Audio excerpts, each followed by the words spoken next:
welcome to this week's episode. So I don't know why they delayed it. I'll edit that bit out. Hello, welcome to this week's episode of the SLB Show. It is just Louis and Grant again. Matt is still away having pepperoni pizza and his mozzarella sticks or whatever he is. But we are here. Louis, how are you? Yeah, I'm good, thanks, Grant. Let's get into it. Loads to talk about, lots of games on the slate, loads of kind of talking points, which is this is all about, I suppose. So we'll fire through some games. We've got some chat about some FIBA stuff. We're going to talk about some ref stuff. There's a couple of good questions and discussions popped up in the Discord, questions on imports, like loads of things. It was a good social media Monday for SLB, wasn't it, Louis? Yeah, So let's fire in. We'll see what we say. We'll see how long this lasts, and we'll go from there. But quick run through some of the games. Surrey at home to the Leicester Riders. Leicester only snuck a 2-point win. Surrey showing so much fight. But Leicester, 4 changes, or at least 4 changes since the season started. So it's probably quite well done to Surrey for staying with them. I think a lot of people thought, you know what, Leicester, new team or newish team. I think a lot of people thought this would be a really much a one-sided game, and it wasn't. Yeah, well, the thing with Surrey is they've only got 4 imports at the moment. Like, obviously, Drew's been out injured too. So they're literally hanging on lineups with Nedas and Hayden Ling, some young British players. So, like, that result and obviously the Manchester result in the future were kind of big shocks, really. They're doing really well for the level of talent they have. Is that a situation where the team have really bought into what coach is obviously saying? It seems quite an organised Surrey team this season. Like, he's got all his pieces working quite well. You're quite a big fan of Ronald Polite, aren't you? Yeah, man. Like I had some previous with him in terms of like suggesting him. Not sure if I should have mentioned that, but oh well. But controlled guard that pressures the rim really well, you know, and obviously with the 3-point shooters, you know, that does well and gives a level of control like a guy like Joe Anderson, another team. Obviously Bristol's done very well this season. That kind of level of control at that guard spot and you know, dribble penetration is really effective for, you know, generating good play. So yeah. And I suppose I feel like you watch a lot of Surrey, and last season we were big fans of them. In terms of just their style of play, they've adapted it a little bit, probably more back to the kind of 3-point shooting game. But I really like watching when Hayden Ling's on the floor. Yeah. Like, he's a legit British big guy. And we'll get into it more when I suppose in this game, you look at the matchup, you've got Hayden Ling, Aaron Menzies, and you know what? That's really cool to see is 2 British big guys going up against each other. Like proper bigs. Proper bigs, but different, obviously, sides of the spectrum in terms of experience. Yeah. But it was just fun to watch. That was box office, man. There was one post possession. It was like Battle of the Goliaths. You know, 2 7-footers fighting out in the paint. Like, I mean, we don't see it much in this league, but you know, that was proper fun watching. So yeah, and it's good to see a young British player, you know, learn from someone who could be, you know, projectable to him, like a guy like Aaron Menzies, experienced pro, similar sort of size. So that definitely someone who he can learn from. So in terms of talent development, I do really like how mobile Hayden Ling is, though. Yeah, for his size, like he's his size, and he's not just go on. Not just more because of his age profile as well. Like, he's kind of not probably found himself, if you know what I mean, like fully grown into himself. Like, he is for such a young player, really mobile, great on his feet, got a nice looking shot, and obviously you can tell he's had his basketball education abroad because he's got a good IQ. Yeah, so he went to Joel Freeland's academy. So if anyone remembers Joel Freeland, ex-GB, ex-NBA, so obviously he's got a good well of knowledge to kind of draw from. But it's his level of control at that size, because he's not just a 7-footer. He's like 7'1", I think he's listed at, or 7'2" even. So he's like a proper big man with proper size, but he moves functionally. It's not like a clunky mover. He moves better than Aaron Menzies, for example, I feel. and he is vertical above the rim finishing versus like an Aaron Menzies who's more like a skilled, well, uses his skill in around the basket rather than finishing above the rim. But stuff like that, he's just a really interesting player, so Absolutely. But when we look at the Riders now, and they had obviously that blip, they sat at the bottom of the table, struggled to get some wins. They've now got a bit of momentum. What's that? I think that's they've won back-to-back games after going 0-4. Things looking positive for them. Obviously, they're beginning to find themselves. They're obviously got a different identity with Eve, Acott, Battle, Carey and Menzies in their lineup. Spencer Johnson's coming off the bench. But then that's actually giving them their second unit some productivity as well. So it feels as if Rob has just sorted them out. Like genuinely, like the Riders, that was a great game. And Surrey and Leicester just shot each other out. Like there was some good defensive stops. But both teams just went at it. Like I really enjoy the Riders are now enjoyable. No, they're to really watch. fun. They're really fun to watch. I mean, Battle.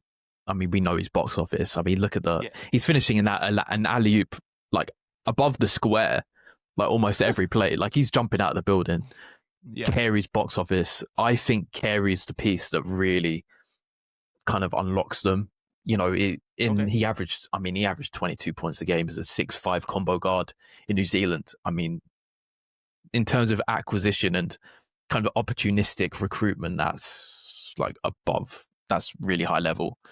And obviously that they had a big deficit there in terms of Mike Mitchell. It gets the ball out of kind of out of Battle's hands, stuff like that. I think it's really game changing, and I think there are signs that they will be dangerous come postseason. So yeah, and that's maybe a discussion to have later on. Let's look at the next game. Bristol at home, Phoenix the visitors. A 9-point win for Cheshire on the road Friday night. The Knicks, after a slow start, going, what did they go 0-3? Are now much to Matt's enjoyment. You must have to say. Maybe that's why Matt's not on again tonight. He's pretending scared. He's scared. He's scared. But the next 5-game winning streak, we'll touch on obviously the Sheffield game later on. Mm-hmm. But this just now looks a Cheshire team that are beginning to click. They know each other's play. They seem to have kind of balanced out the Rideau-Robinson duo. They're playing a lot more on court together. Maybe you're seeing less of Branchley, and Policelli. But it just seems as if Ben's now got his team ticking, that they're not just a team that wins at home, but they're able to do it on the road.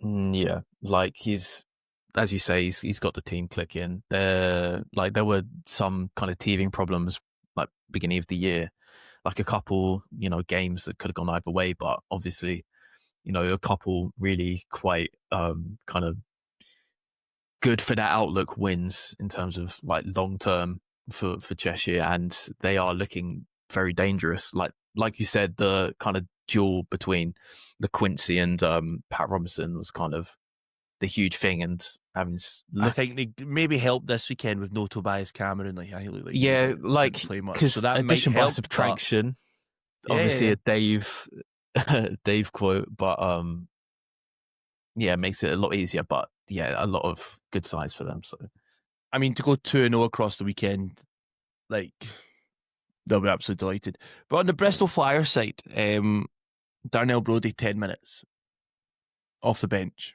I mean, in a game like that, obviously, it's very tough, but it does indicate, because I mean, how many minutes does like Brodie averaging for the season? Kapulis has been quite reluctant to kind of play him heavy minutes. He still plays enough. He does play enough, but it's not. But it's him coming out of the starting lineup. To me, is the big thing. You're like, they're big. Yeah. They're big. Like he's like, there's maybe. And the reason I'm bringing this up is we clocked it on the game last week against the Gladiators, was that he does kind of feel like he is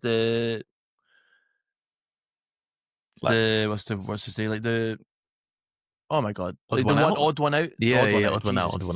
Odd one out. I'm not just trying to find him to see if I can click on him. But like he was starting, looking pretty good. but only 10 minutes. In a game against Cheshire, you'd expect him to be a really good fit for them. But there was a couple of moments in that game in the Gladiators, I think we touched on it last week, where he maybe looked a little bit disinterested or threw his hands up, didn't chase back on defense. And I suppose all these kind of things from a team chemistry point of view. I Like, think you brought up a very good team. There's a comparison point. Kevin Allen. In terms of that chemistry point of view, in terms of style of play, because obviously Caledonia and Bristol have a very like perimeter-oriented kind of three-point shooting style of play. They have Owen McCormack as kind of their stylistic kind of where they can go to where they don't have Darnell Brody. They can change to a different style, play more 5 out, you know. So it's kind of like a stylistic argument that they're kind of having with kind of Darnell Brody's minutes versus, you know, Owen McCormack's minutes. And it's the defensive question too, because, you know, as you say, you know, Darnell, Kevin, you know, in terms of mobility, in terms of defensive activity, you know, it's not what you probably want out of your 5-man, to be perfectly frank. You know, especially in such a quick league, especially against a team like Phoenix, for example. So, but he's gone, and I suppose maybe he kind of goes from averaging about 20 minutes a game, but to then drop to 11. He played only 13 in Europe midweek in a win, went for 0 for 2, only 2 rebounds. He did have 8 points this week. He feels to me as if someone who's maybe just not fitting into what Capoulas looks for. Yeah, because his kind of style, it's kind of reminiscent of when he went to Brad Green like the other year, more of like a traditional 5-man. But Brad Green played defense. Brad Green was a rebounding machine. Yeah, like, yeah, I mean, that's kind of a differentiator. Like, I think that's like the Brody, and it feels Darnell Brody was a bit like Kevin Allen was in late. You wonder, in terms of roster makeup. And also, obviously, Capoulas was at GB too. Well, yeah. So, obviously, that I really like the rest of that roster, and they stick together. Cam Holden's obviously a good fit for them. Like, Dugalich is going to be a question. Dugalich is a question, yeah. He only, I think, played about 17 minutes, didn't get much. But culturally, it's, well, no, he grew up in the States. I'm curious to see if we see anything. And you know, Capoulas over the last couple seasons, last season, saw him make changes when it wasn't working because they've got such a heavy schedule of the NBL and obviously SLB action. So it's definitely one to watch, because I think Brody, for all his positives, there was a noticeable downturn in terms of reaction, team cohesion, quite selfish play. He's a talented basketball player, but the energy level differentiation between offense and defense is insane. And that's I don't see Capoulas isn't that type of coach. No, like he not. is. He demands suffer any falls. He doesn't suffer any falls in terms of that. I mean, look at Sherfield last season. Yeah, absolutely. So, yeah, like you say, like, interesting questions to be had, and there are things that are obviously very much working for Bristol. 100%. So it's like juicing out that extra like 15-20% to see whether you can compete at a high level. You know, that's kind of like the interesting kind of how they choose future. The question is, though, like, you're having these discussions about a team who are currently sitting third in the table, 4-2. Yeah, exactly. Like, their 2 defeats are to the 2 teams above them. Yeah, exactly. And the next in the lines. And you're like, that's how close I think Flyers are to clicking, like properly clicking. Like, they're a good team, they're good to watch, they're good identity, and you're just like, is there something in that? And even really... still, 2 of their imports, like you would say, aren't like operating to an optimum standard, and they're still that dangerous. So 100%. 100%. All right, next game. On to Sunday's games. Manchester at home, Surrey and 89ers. And Surrey 89ers on the back of obviously playing a disappointing defeat to Leicester, 2-point defeat, take the win by 5 over Manchester. I find Manchester's schedule really odd. They've only played 4 games in total. They've played fewer games than anyone. They're 2-2. Are Manchester the biggest disappointment so far? I mean, certainly from my season prediction, yeah. I mean, I did say, to be fair to myself, I did say they could struggle early. I did say that. You did what? So, Sorry? I did say that they'd struggle early. They would struggle early, so I called it. I called it. They're going to turn it around now. And now to all the second. listeners, the amount of stuff today, the last couple of days, well, he's like, "Oh, I've been right so many times. Like, look, I've called this, I've called that." I mean, just boost his egos. You have. No, because I need it. You Because have, half the time I'm like, am I actually correct? Half the time, no, I'm like, you have whether I'm a largely been fraud right or this year. not. But Manchester, for all their star quality, they were a roster probably put together to play that kind of European-esque type game. It's just not something's not clicking. I mean, they looked so good in preseason when they played against. 100%. I mean, they beat bloody Strasbourg. They beat Strasbourg, and they looked really good doing it. They did, but then we were all to hyped watching that preseason game. And then going to the SLB, it's like a completely different team. It's insane. Like Matt Nicholson struggling with his, mobility, can't finish at the rim. Preseason, he looked like what I thought he'd look. I mean, but you kind of said that from a finishing point of view, he wasn't the greatest of finishers. I did say that. Like, I'll give you that one. And preseason, no. Preseason, it looked like he could finish. But, I mean, it is so odd. Like, because I could see kind of pitfalls where, they could fall into. Like, I don't like their guard play. I think it's very ball dominant. You see, just look at the assist rates. It's terrible for either of the two. Assist to usage is terrible. Not a lot of just a lot of kind of weird structural things in terms of their recruitment. But yeah, it's just odd to see like them just not really working. I mean, Surrey have 4 imports on the court. They have 4 imports. Nedas, Hayden Ling. I mean, Tim Nwankwo played minutes of that game. I mean, Tail, how old's Tail now? Late 30s, like 50 years old. Tail is 50 years old. Oh no, Tail's absolute legend, man. Don't. Well, you know what? If he's playing at 50, good on him. Yeah, good on him, man. Was it this game that Hayden Ling got a massive dunk in the basket? It was just. I'm like, there's just something just not happening with Manchester yet. Like, they've got loads of time. The schedule's in their favour. They've only played 4 games. Like that's a massive. And they've lost to Surrey twice. Yeah, that's the only games they've dropped. It's like, oh my god. And they didn't look good in EMBL either.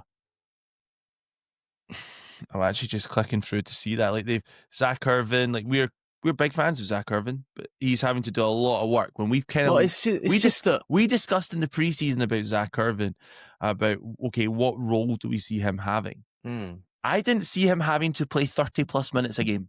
No, I'd like weird kind of ball handling reps when he's handling in the pick and roll. That's not what you want him doing.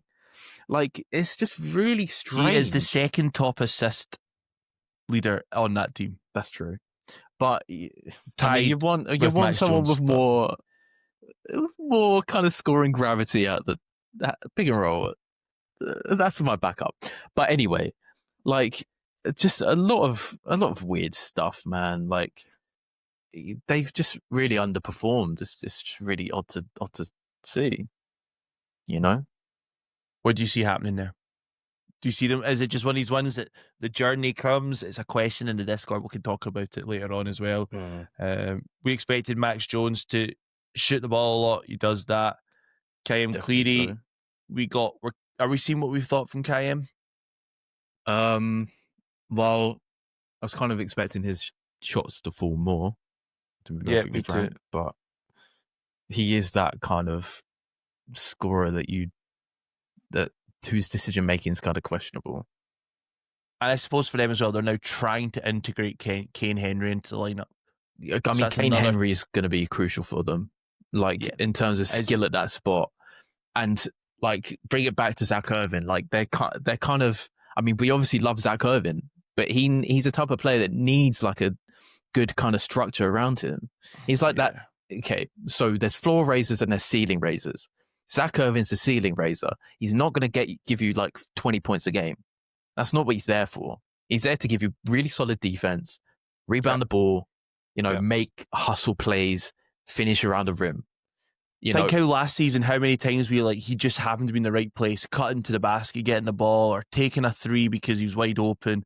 Whereas it feels like his role now is he's handling the ball. There's a lot more on-ball stuff. It just doesn't work. Like that's like he's a slasher, and he's a really good one. But it just doesn't work. And I say, Kane Henry's going to be crucial because there's a level of skill at those forward spots. I feel, considering kind of how, I don't know, ISO heavy kind of they are.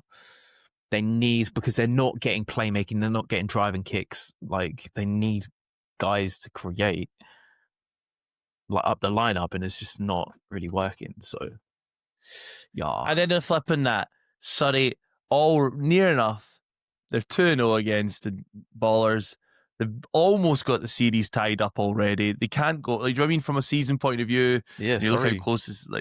Surrey almost have that head-to-head sewn. Surrey's got their number. They know what they're doing. Yeah, Lloyd just has the Manchester playbook, and he has Otten in his back pocket. He owns Otten. He owns Otten. he owns Otten, and you know what? Good on them. Keno Lilly's played well all weekend. They just, imagine they came out of that game with even switch with a 5-point loss. To think that they lost at home to Leicester by 2, to then lose that game close, I think they'd be gutted. And they would be gutted. Okay, Surrey would have lost that second game. 100%. And also shout out to Kareem Kweli, because he had a really good game today. Best game. Yeah, best game. So, and you know what, I really like Kareem, and it's great to now see him, I suppose, doing what many people had hoped he was going to get a chance to do in London. So kudos to him, because you know what? You want to see another guy who was hotly tipped to do well, get a chance, and now after putting injuries to the side, go on and be successful. He's a great, he got, was it that Manchester game or Leicester game? Stole the ball, goes to the length of the court, slams it home, and you're and he kind of gave a reaction as if he was that's what he needed for that moment. He's quite a chilled out guy when you watch him play. Yeah. I didn't really think he had that kind of explosion. So yeah, well done him. And for only, he's still he's 24 years old, and it feels like he's been around for a long time. Yeah, definitely so. I mean, big up to Lloyd for creating that space in the rotation for him. Absolutely. All right, on to Gladiators versus the Lions. When you look at genuinely, okay. Oh, no. The first 3 games of the week were all 2 point, 9 point, 5 point. Let's go to this Sunday 4 o'clock game. 45-point win for the London Lions. The game was over in 3 minutes. I think the Lions opened up 6 from 7 from 3. And it was just, it was incredible to watch. Let's talk about London first before we talk Gladiators. The question is, I've seen London Lions fans ask this as well. They're obviously delighted their team won. They're delighted that their team's kind of done what we thought they would do to someone before now. Mm-hmm. Let's be honest. Maybe not. I wish it wasn't my team. Genuinely wish it wasn't my team. But everyone would say that. Did the Lions get everything ticking, and it was just one of those nights where both defensively and offensively it just worked? From a defense point of view, they kept the ball out of the main players. They did the great job inside. Their layers to their defense that let them down the last few weeks just worked. Does that then flip on that and say, well, actually the Gladiators were pretty pants, it's their worst performance of the season, which it was. The Gladiators have looked pretty good. They looked awful last night or yesterday. But London got contribution. Matt Goodwin got, I think, 15 minutes last night. Big up, Matt. And he looked really good. There was one moment where, and also, anyone who's not watched this game, just go watch Sabonis. He is fascinating to watch on the sidelines. Fascinating. The guy, he's one to watch. But yeah, from a London point of view, they'll be delighted to get performances out of Ethan Price. They like to get good reps from Matt Goodwin. It's at a good time of year going that way. They didn't have to play Tariq that much. Aaron Rye was a bit quiet. Dean Williams didn't really get the same going this week. Jonathan Williams looked good. Mo Solowadi's dead smooth. So I suppose for London, it's a confident building game, and actually they just keep that winning momentum going. They've won 2 in a row in Europe, undefeated in the league. They must be pretty happy. I mean, certainly so. And like we forget, but they are operating at like an import level deficit, in Euro Cup, and that's tough, against Euro Cup teams. And they have got a couple of results, and that's obviously their priority. They don't really care that much about SLB, let's be real. They care mostly about Euro Cup. They got a couple results without having to really use too many of their guys, too many minutes, so they're happy. So when you look at that Lions team, like, you were a big fan of Ethan Price joining them. We were curious to see where he would end up this season, and maybe been a slow start, maybe not taking advantage of that. But up against, and let's not talk about Kevin Allen on this point yet. Up against someone like Kevin Allen, he showed his high basketball IQ. He showed that he'd been at a high major kind of school, and showed that he can play against experienced pros. Like defensively, he was great. Offensively, he showed his full range of getting to the basket. He showed his 3-point threat. And I suppose for London, they'll now be hoping he can translate that into Europe.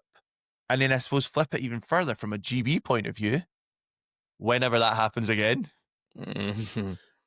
maybe not this, maybe in 2026. yeah, We hope, I know we both hope to see someone like Ethan Price in the mix for being selected, because why would you not? Yeah, he's simply like you were saying. I really did love him coming out of college, and I think he's a really talented player. He's had his like defensive issues in Euro Cup, kind of a little bit of like not being as mobile as like a Jonathan Williams. And they're playing like a very aggressive like defensive scheme, kind of like his foot speed, kind of defensive IQ stuff. But like at SLB levels, he's shown his quality, like his skill set in terms of the European game. As you were saying for GB, like it's very valuable. And in terms of that's the type of play we really need. In the GB setup, we don't have any stretch fives really. Like so, like in terms of value adding for the GB national team, it's really good to see him kind of fulfill what I thought of him in college. Kind of. Yeah. Do we think we'll see more of this version of London Lions? Or does it say more about the lack of Gladiators turning up? Like, is this the game question, where? I mean, that's just to hear what you think, because is this the game where actually now London know they can do that to a team, regardless of who was in front of them in terms of their own ability? But London just looked confident. Everything was dropping. Yeah, Death March, kind of Imperial March vibes. So I think kind of Glads don't really really don't match up well against them, to be perfectly honest. So that that's where that game last week was a bit of a freak result, I felt, anyway. Yeah, it really was. And obviously, they have like 4 assistant coaches to go through the game last time, like actually do a proper scout. And they do have high level coaches, and they have high level players who can enact those scouts. So yeah, in terms of like the team you don't want to be facing up against 2 times in 2 weeks, they're kind of top up there. That's the worst. That's the worst fixture backup. 100%. That's literally like the worst fixture backup. But in terms of like Death March, I mean, it's not great, is it? It doesn't look too good. I mean, hopefully they don't just blitz the league, to be perfectly frank. But we'll talk about that shortly.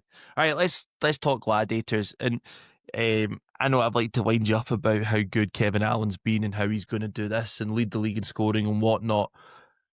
But it is a conundrum. It's a massive conundrum for the Gladiators. Like, for what and this might be unpopular with Gladiator fans, maybe with the organisation as well, not sure. But does he bring more problems for the team than positives. Like, he does score. Like, Gladiators struggled to score yesterday. He scored I think he scored their first 10 points before Spielman hit 2 free throws. Brilliant. But does he just, because of his lack of mobility or his mobility issues, does he actually hinder the Gladiators both offensively and defensively? I mean, we've talked so much on this. My analogy is he's the polar bear in Arlington, Texas. Like, he is so out of like left field, like, for this roster construction. So, as I was saying, like, the Glads are kind of like this kind of like the really odd team of kind of a lot of conflicting kind of identities. So you do have this a lot of kind of defensive minded bodies like Fraser, Malcolm, kind of Toto, etc. And I think Ethan Wright's a good defender. I mean, he's athletic. It works. Yeah. But in terms of that identity, Kevin Allen and Rhian Holland, in terms of like defensive, like pick and roll pairing, is awful. That really, and that's why they can see so many points. Think about the high amount of possessions in the pick and roll that a team has each game, and they are going to be like the primary defenders in those actions. I mean, you're going to concede a lot of bloody points, to say the least. So there's that. They are very much a 3-point oriented team, as I discussed earlier in terms of Bristol and comparing the two. But they have a guy like Kevin Allen, who's very much stick him in a low post, let him go to work. Can't pass. He's a black hole. You know, I'm sure like Johnny's thoughts were low post, high low play, kind of low post kick out, stuff like that. But for that, obviously you need the gravity for defenders to kind of suck it and draw the double team, you know, like, which obviously Kevin Allen, you know, forces. But then you need the player to be able to punish those double teams with passing, kind of vision. A guy like, interestingly, Darnell Brody's a good passer out the post. So if you kind of flip the two, it'd probably look a little bit better, to be perfectly frank. But but he doesn't pass. And what that does to an offense is it makes it very predictable, very stagnant. Yeah. A team like London, who's very, very active. Very, very active, very structured in how they play defensively, you know, it makes it very easy to guard. And you have these dangerous players elsewhere. You have a guy like, Ethan Wright, kind of, who's a dual threat, kind of slashing 3-point threat. Matthew Ragsdale, who's one of the best. He's an elite scorers. Elite shooter. He's one of the best shot makers in our league, like, point blank. Like, it just makes it, he's getting his points, that's certain. But in terms of enabling winning, you know, that which should be the priority for every single team, you'd hope, it just doesn't help. You know, these are empty stats. I'm just going to say it. These are empty stats. It was interesting a couple of times yesterday in the game as well. Lions tried to take advantage of that lacking of athleticism, and were basically throwing passes over him to like Jonathan Williams. Because Jonathan Williams can just jump a shed load higher. Well, yeah, because he's not quick enough to kind of. Well, that's what I mean. Like, it was as if, it was exactly what you said. Like, the worst, like, almost Lions disappointed to only have won by 8, or the Gladiators been in that game. And Sabonis said it in his pregame about trying to make sure they turned up for every possession and whatnot, and don't give the Gladiators a chance. And well, they took that way. Yeah, I mean, as the season goes on, it's just going to get worse and worse because teams know his weakness. Yeah, teams know his weaknesses. And this is where it's like square pegs, round holes, and it's not just becoming my debate about the Gladiators. But I just don't think if Kevin Allen's not the issue, how do you make it work around him? Well, who's backing him up? It's supposed to be Dalen Williams, and he looks quite fragile as a 4-5. Yeah, I mean, doesn't really move the ball. Plays a lot in isolation plays. I just don't know if he suits. Like, he looked good in Bulgaria, but Bulgaria plays at a completely different pace to this league, and I just don't think it suits him.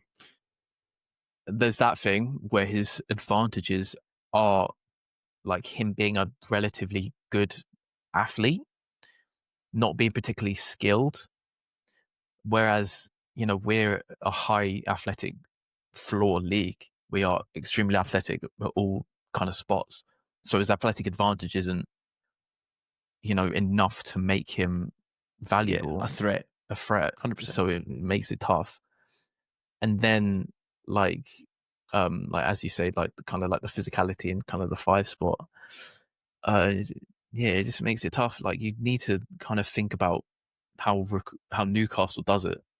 This is probably quite odd, but physicality is the kind of, I mean, it's my buzzword, but like it's really important, and I think it kind of like, this might be really interesting to say, but I think in terms of like as a stretch 5, obviously he's not going to protect the rim very well, but in terms of like that Skylar White kind of providing like at least a physical body, kind of like a Spielman, interestingly enough. I think, and I don't know if I said this last week, so I don't know if you've just agreed with me from last week, possibly. Spielman did a really good job on Darnell Brodie. He's strong. Like I've seen this like a couple of times.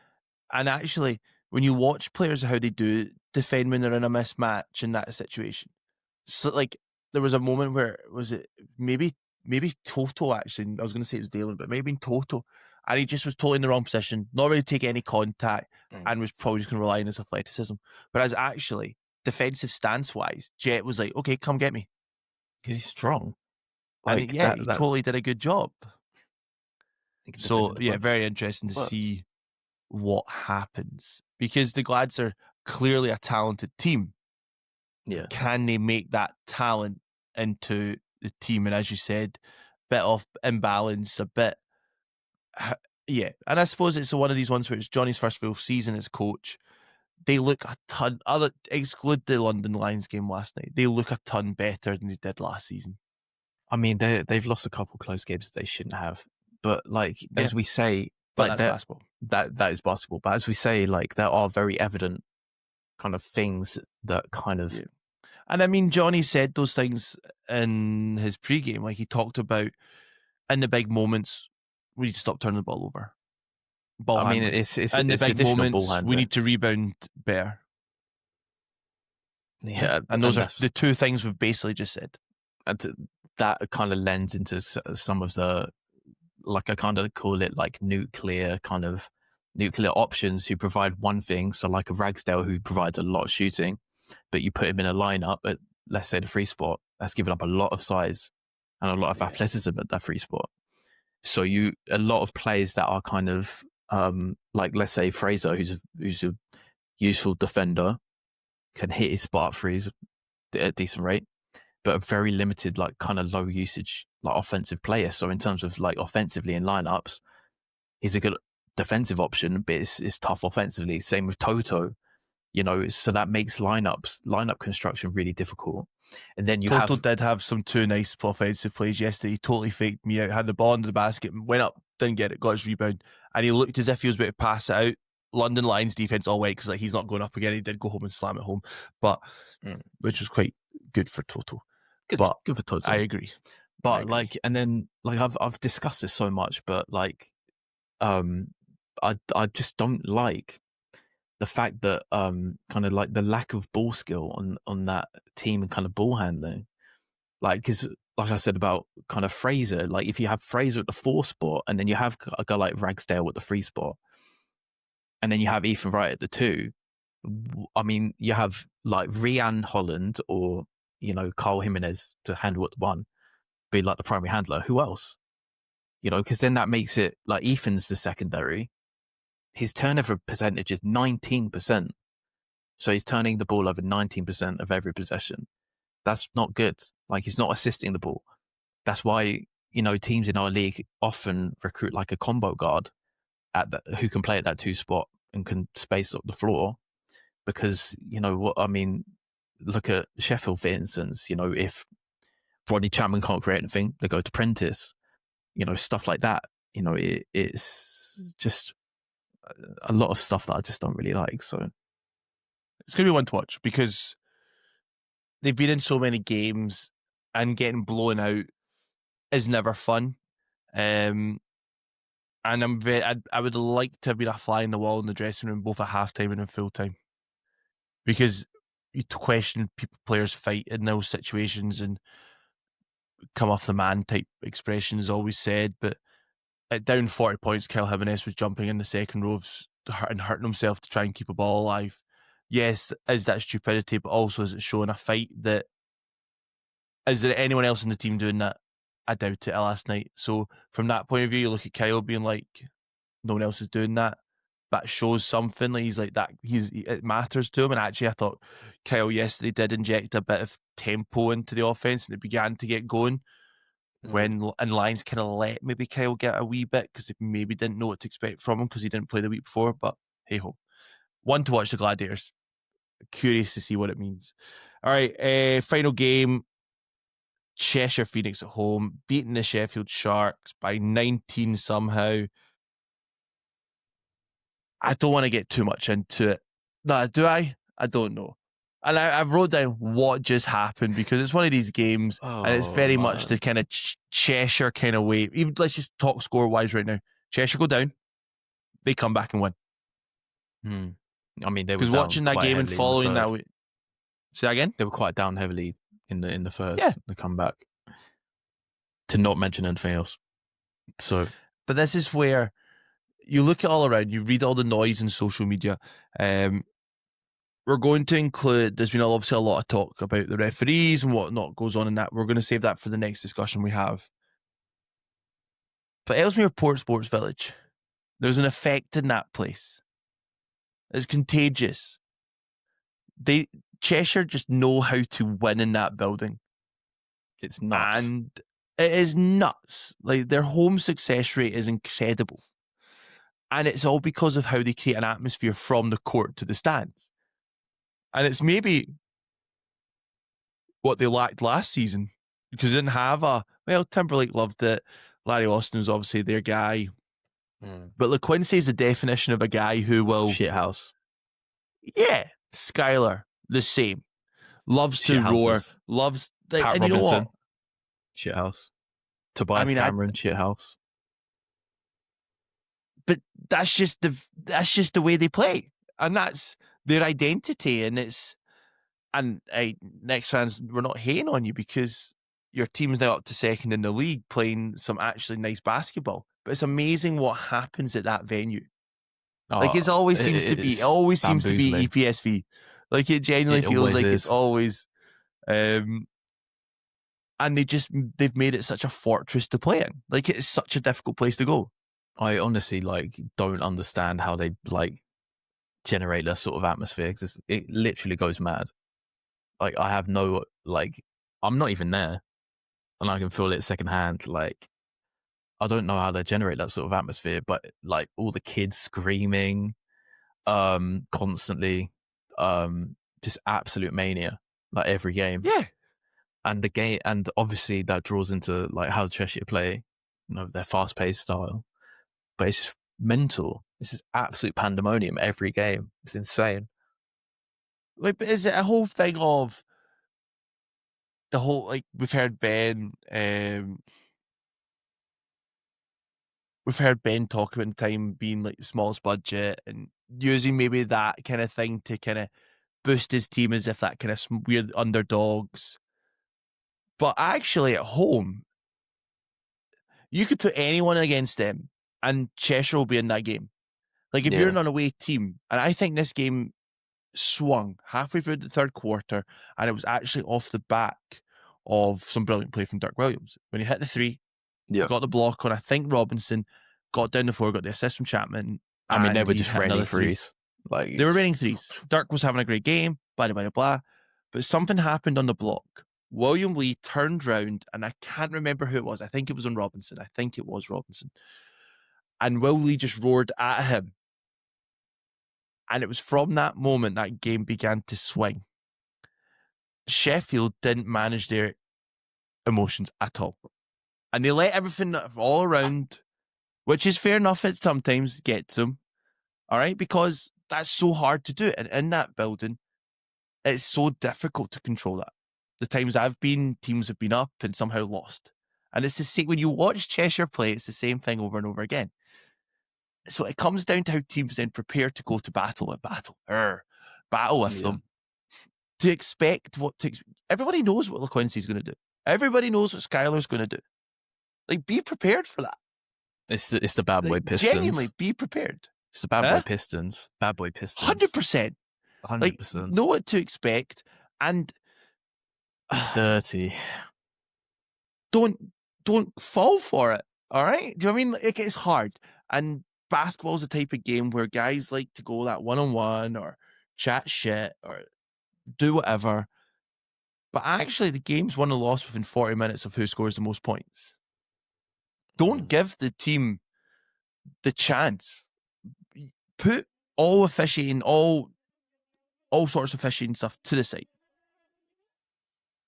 Don't. Like, it's so hard to say. It's so easy for me to sit here and say, oh, well, we should manage our emotions better and be prepared. But that's the kind of preparation to expect. And actually, watching London yesterday, the level of their pre-game and preparation whatnots, nobody else is doing that. It's insane. In terms of the level, and okay, they spend money on it. I think London had what they had: head coach, 3 assistants, media guy, physio. I think there was about 20 odd people travelled up with London yesterday. No one's travelling with that big an entourage. No. But you take learnings from that. And I bet you when London go to Cheshire, they'll be ready for LaQuincy. They'll be ready for Skylar. And do you know what I mean? It's that modern way of, okay, how do we manage the scout? Like, how do we manage ourselves against that raw emotion? Yeah. I mean, teams just need to get like some sort of scouse shithouse in for practice, kind of getting prepared. You know, that's what they need to do. Just get some arsehole off the street, getting riling people up mid practice. But I mean, that's what they talked about at the Ryder Cup. Sorry to bring up golf, but the European guys knew they were going to get shit from the New York crowd, and they kind of did stuff to prepare for it. Like, very good example. Like, very good thank example. you. But like that's where we're building up to the first meeting between Tariq and LaQuincy because of what happened before. But Tariq's played for Hapoel Tel Aviv last year. LaQuincy wasn't. He was not at Hapoel Tel Aviv. I can say that very much so.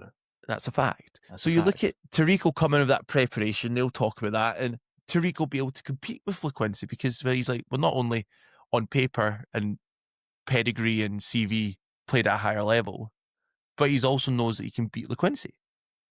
I mean, they're just like similar characters. That's why they're so that's why it's so brilliant to see. Such a good duel to see.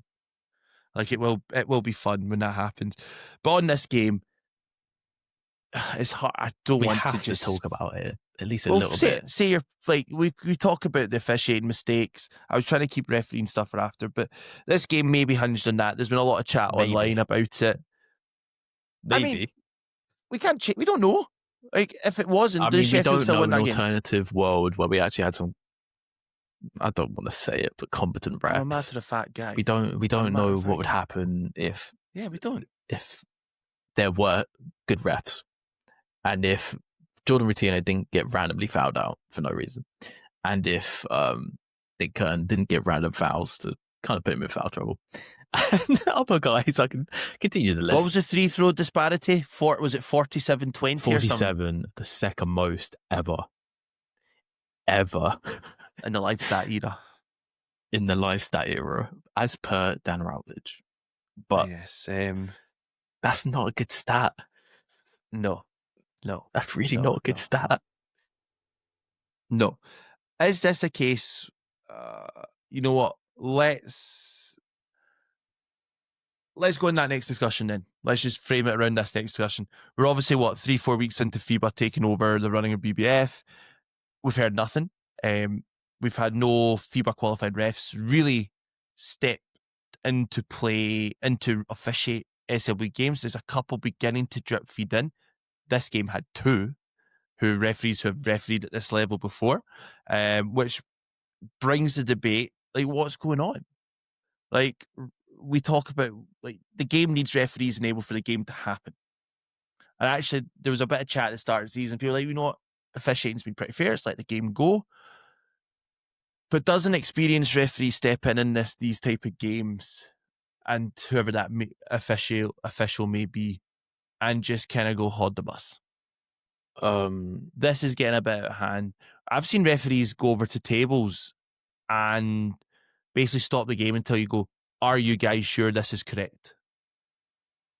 Well, I mean, there's clearly been this happening? There's clearly been a couple table issues this season, which is very interesting, and you've pointed out very quite rightly, as to evidence this game with the Jalen Deloach debacle. I don't know what the answers are in terms of the table stuff, but like, I mean, these refs, as you quite rightly said, these are the refs we've been wanting back, or a good majority of them. And then a referee performance like that.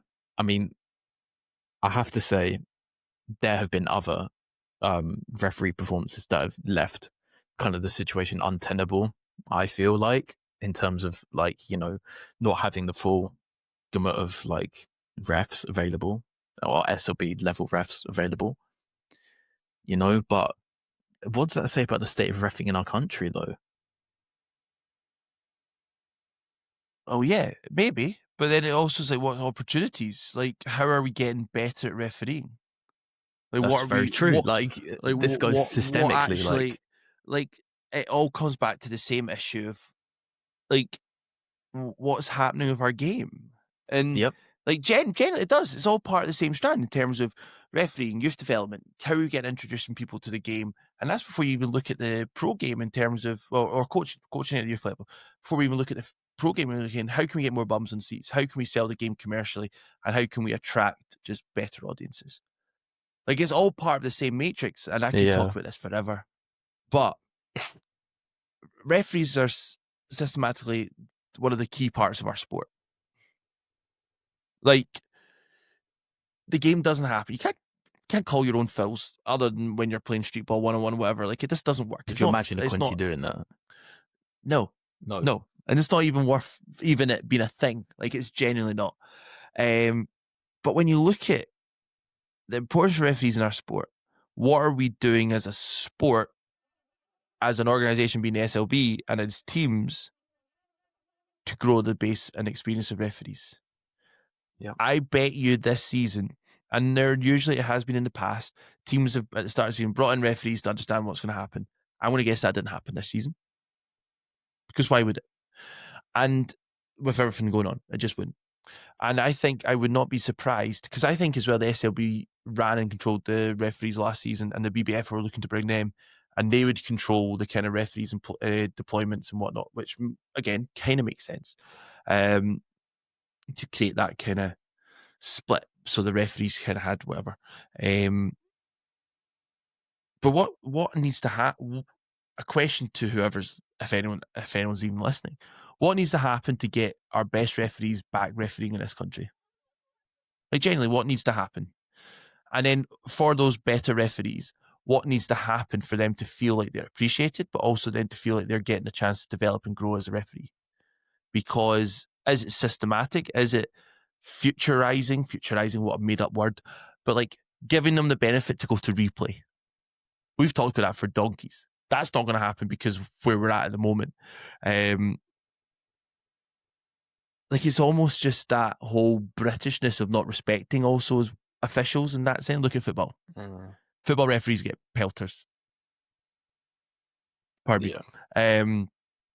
I've really liked when you've heard referees mic'd up in Europe and how players speak to them. It's with respect. Does that happen in our game? Not really, no. Exactly. So on games like this where we're talking about referees, but also the table got it wrong, is this then you see in Europe, they have a commissioner. That doesn't happen in a European event with a commissioner, because they'll be like, wait, that's not right.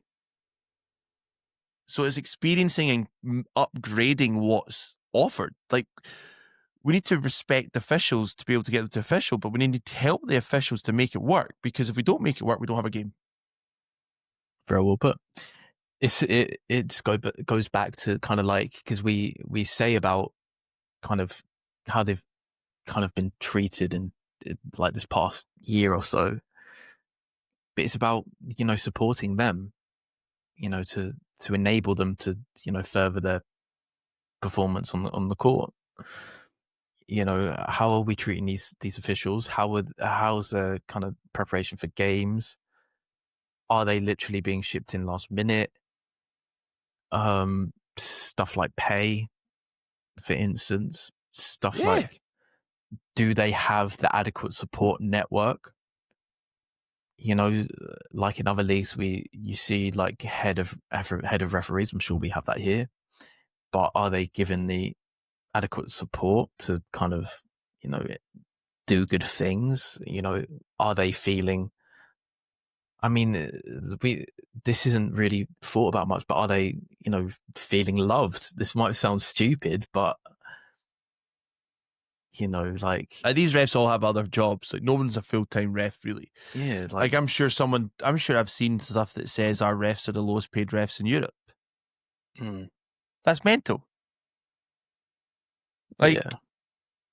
It's the same as I suppose the next discussion about British players. Like, you've got to pay what you want to get. Do you know what I mean? Yeah, well, yeah, like, of course. Yeah. Like, I think there's one that, I have a very much different view on officiating this season than I have done in the past, where I'm like, we need to sort out the whole sport. I mean, that's where it all goes back to. And every single conversation level, every single topic, like, we just shoot ourselves in the foot in every single level. It's everything. Just completely inept. You know, and that's why we need structural reform. Reform. But that's across everything. That's not just everything. The BBF. That's in the professional license. Everything just needs to be better for the sport. Binned. Like, it's everything needs binned. Get in the bin.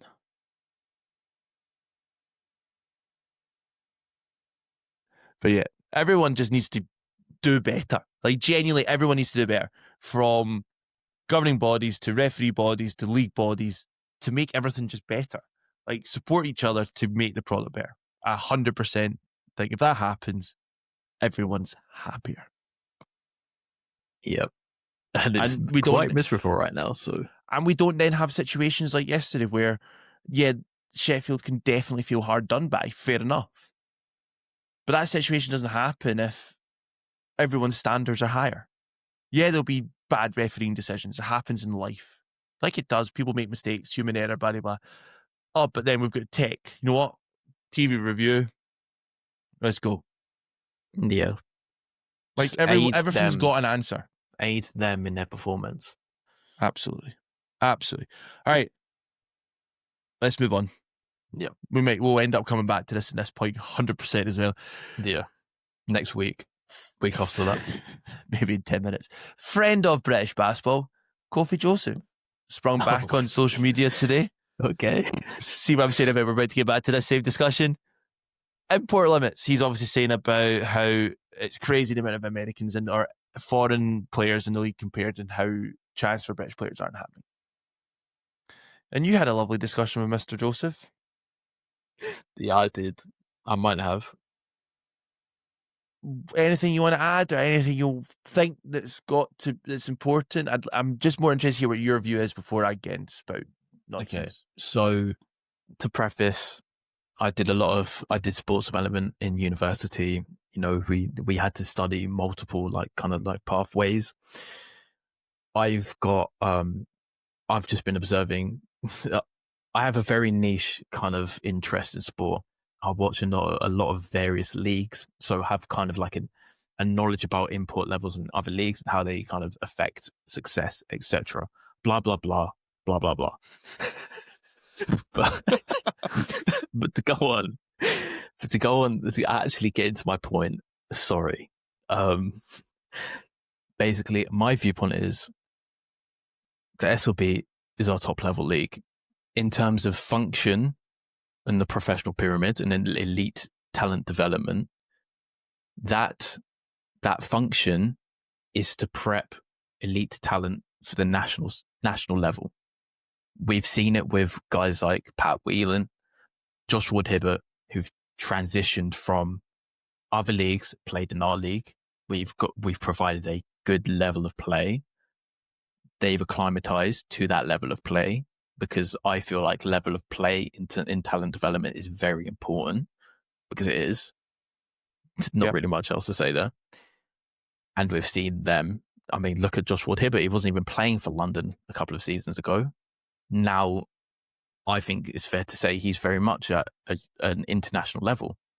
You know, I think that's fair. That's fair to say. And he's got that through playing in our league against D1 level, NCAA D1 level imports. You know, so in terms of that function, that's what the league's about. We look at precedents elsewhere, because precedence is very important. Look at other top level leagues.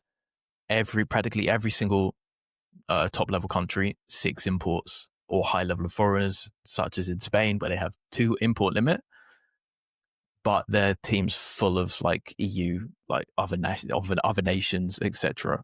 So that's not really a good point. Nations such as nations such as Slovenia have teams in Euro Cup and ABA, which is like the Adriatic League, with high import limits, where you know, players can develop. They're kind of like their prime mover in terms of talent development. So they still provide that outlet. That's what we need from a top level league, because otherwise, what are we saying?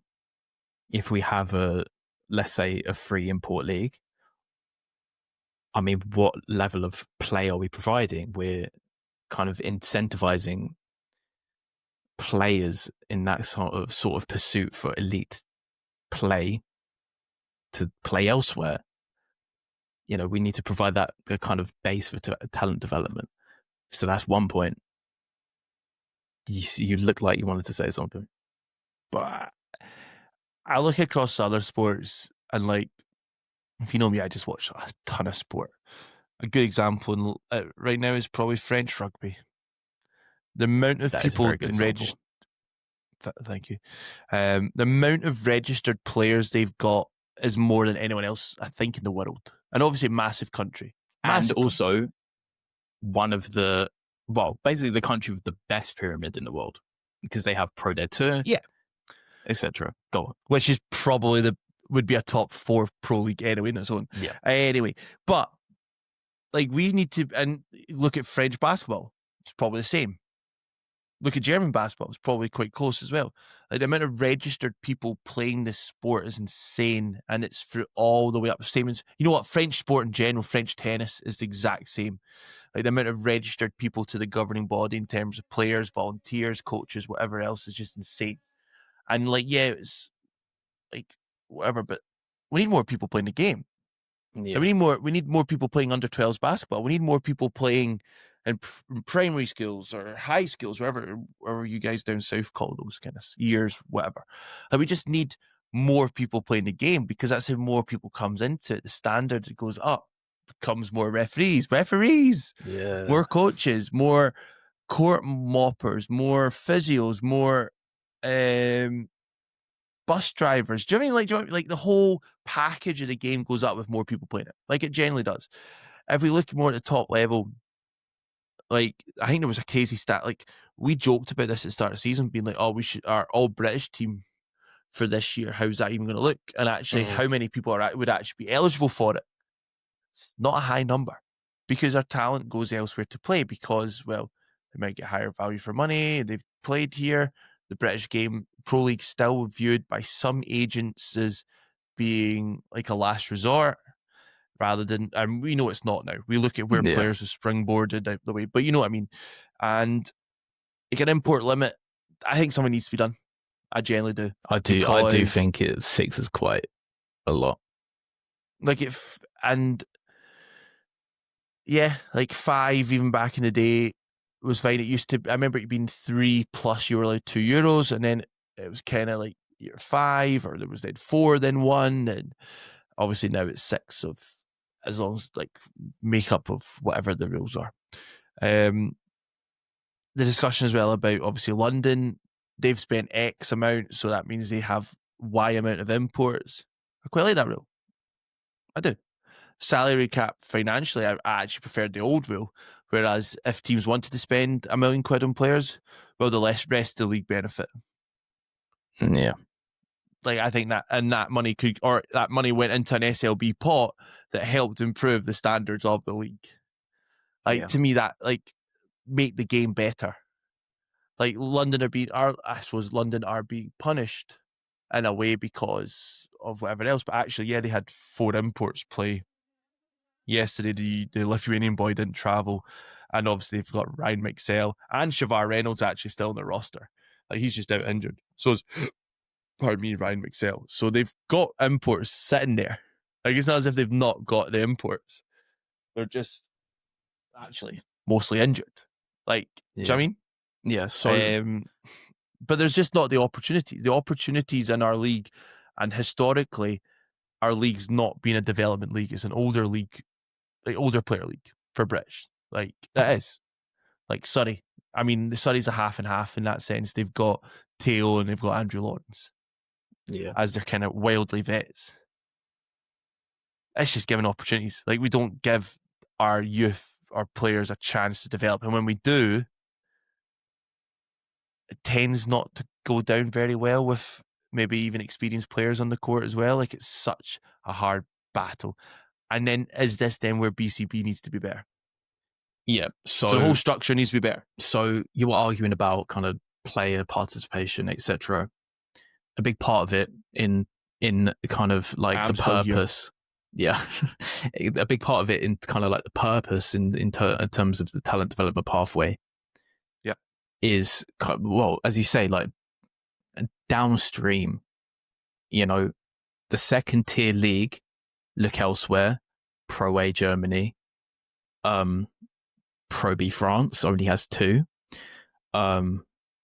Spanish second tier, I think, is kind of a little bit more loose, but you know, we see these leagues. Well, actually, no, that's probably why Spain's kind of sagged a little bit in terms of like their kind of level of play, because their second tier league is practically like another like high level league with a lot of kind of varying internationals, etc. Anyway, back to the point. Second tier league is the league that has to be carrying a lot of that load. We see that elsewhere. It's the precedent. You know, we saw in the past with NBL D1, we had teams like Barking and Myers Co. have fully EABL teams playing against adult men. And what that did for talent development, it brought us guys like Amari Williams. You know, it brought us guys like Tosan, who played in NBL D1 with Northumbria. You know, stuff like that, which preps guys to kind of develop elsewhere. But the onus has to be on that second tier league. The top league has a different purpose. Second tier league is kind of like that, kind of has to be that kind of hub for talent. But like, and then there's the argument in terms of like level of talent.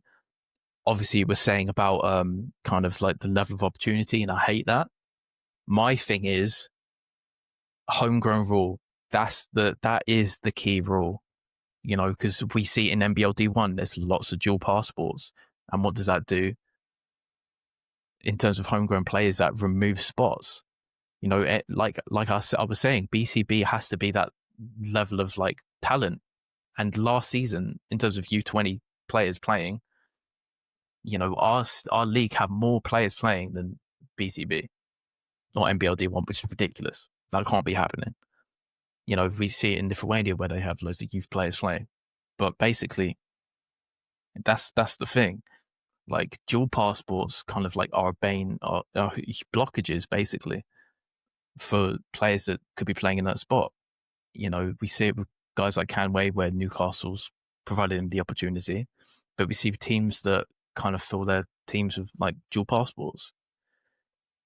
and what does that do for, providing actual Brits with development spots, which I feel like is kind of like the angle to kind of play at, have that high level of play, but also have that kind of opportunity for Brits to experience that high level of play and develop, as we see with Nedas. But, there's a lot of moving pieces, but, a lot of things that kind of need to be sorted out. That homegrown rule is mandatory, in my opinion. That is the key rule, like, versus imports. Yep. And again, framed around the whole discussion, isn't it? What we just said about the refs to players and opportunities needs to get better. And it's the one thing I'm really curious to see from this, the whole BBF stuff. BBF, SLB, FIBA, GBBL, if we can even whisper them in that same conversation. So, yeah. Probably a conversation we'll come back to several times. We're going to go on to a question from the Discord to finish with. We've gone an hour and 10 minutes, Louis, somehow. Hey, but I'm going to shout right now. I don't know if you're watching this. Brooklyn Nets, Nike zipper. This is not a sponsored bit. We don't do that. I don't have any of that nonsense. But if you want to sponsor the show, now would be a good time to get in touch. But check out Tom, obviously. Big Sheffield Sharks man at the Buzzer UK. At the Buzzer UK. Sheffield Sharks on tour. Great gear. Go check them out. Like, genuinely, this is one of the nicest zippers I think I've ever had. So, there you go, Tom. I'll keep spending my money with you. But a question from Rob. I think this is Rob Hunt in the Discord. How many games do you think the Lions will realistically lose during the season? With Sharks having now dropped 3, Manchester 2, is the championship effectively over? Or was it over when we agreed the new salary cap structure? Do we split those two questions and answer the first one? Yeah. Are we in October with London undefeated and everyone else on 2 defeats? Is the league over? I mean, he said the thing we don't want to confront. He said the thing that we don't want to ask. I mean, it isn't looking good, Brev. It's not looking good. Have teams had their chance to beat London and nobody's taken it? Kind of feels that way. It's quite scary. But I don't know. I mean, I'm not gonna lie. Like, I feel like they're a little bit more, I don't know, susceptible versus 777 Lions. Definitely so. So there's an opportunity for wins there, but go on. And it is when the schedule picks up. This whole European back and forth. They're at home this week. They then, I think, play Leicester in London next weekend. Yeah. Like I think that's more of when this ask us if I'm going to ask this question next week. Yeah. If London do what they did to the Glads this weekend. Oh, if they do that against Newcastle or Leicester, I'm like, bruh, it's over. Finish it. Like, yeah. So I mean, the set or insane was it over when we agreed the new salary cap structure? I've just said I don't like it. I mean, you have literally just said it. So I've just said I don't like it. Like, I would prefer something that, like, okay, the quality of British player that London have been able to bring back home this season is really cool. Dean Williams, Ethan Price, Tariq Phillip, Adamu. He was awesome yesterday. Like, he was smooth. He's begun to kind of grow into his whatever else. But he's 27 years old, and you're like, Adamu's not coming to the SLB if it wasn't for Euro Cup. Yeah. So the counterpoint is, so they're having to spend. Go on. Finish your point. They're having to spend on British players, obviously, to meet Euro Cup Euro Cup regs, but also SLB regs. But they've got a quality team there. Like, I don't see and they can bring in 4 really amazing imports. Like I'm a big Joel Scott fan. I really like him. I liked him last year when he was at Ludwigsburg. Thought it was quite cool. He's signed here. He has his limitations, yeah, but he's fun to watch. And he actually comes across watched him as quite a nice guy. Like, do you know what I mean? Like, did you hear his bit he did for the league when they were talking about Ragsdale? Nope. Well, him and Ragsdale went to college together and all that stuff, and they spoke and all that. That's and cool. like they did a wee press bit, and he actually, you know what? Do you know he why came it's cool? across amazing. XD2. That's why it's cool. 100%. Yeah. He's not one of these guys that have been pampered. But go on. Hit up your view. Go. Okay. Counterpoint is, if there wasn't that rule, these Brits wouldn't be here. You know, they've had to. This rule has forced them to adapt their behaviour into spending more Brits. And what would they do if the rule wasn't there? 2 more Americans. So, be less opportunities for British players. Be less opportunities for British players, and also they'd be better. So, in terms of because okay, they had to spend that money anyway. I mean, obviously, the money spread across the league would be very good. Let's be real. I mean, yeah, an extra mil. I mean, I don't know how they're percentage. I mean, it. Who knows? That's a way above you and I. That's way above our theorizing what that would look like. Yeah. So in terms of actually developing the league, that's probably better. But they had to spend that money anyway. It's diverted that money toward British players, which is much better. It's also made it have a little bit more parity, even though they do look like they're going to run away with it, which just sucks. But yeah, they're going to spend the money anyway. Yeah, and you know what? There's always been a debate about the rules, like who's chosen this as this salary cap ruling in terms of you spend more than 400k, you lose 1. You spend more than 800, you lose 2. Whereas, if you spend over X, you need to then pay a tax on that, which just sounds fairer for dispensation for the league and whatnot. And I mean, parity, that's not a thing anymore. That's gone. We had 1 season of it. Yes, 1 season. So, but it's curious. I think same question. I'm going to ask it if I remember next week. I'm going to ask this question, depending on the score between London and Leicester. Okay. And I suppose, you know what, 1 hour and 17, that'll do for tonight. We're going to come back to this question though, because it is so. It's interesting to be like, are we saying the season's effectively done? No, because there's so many opportunities. You saw what happened before when the Lions battled Europe and whatnot and fielded maybe a weaker team. They've not really got a weaker team because, what are you going to say? Sheffield still have Murph to come back, you know.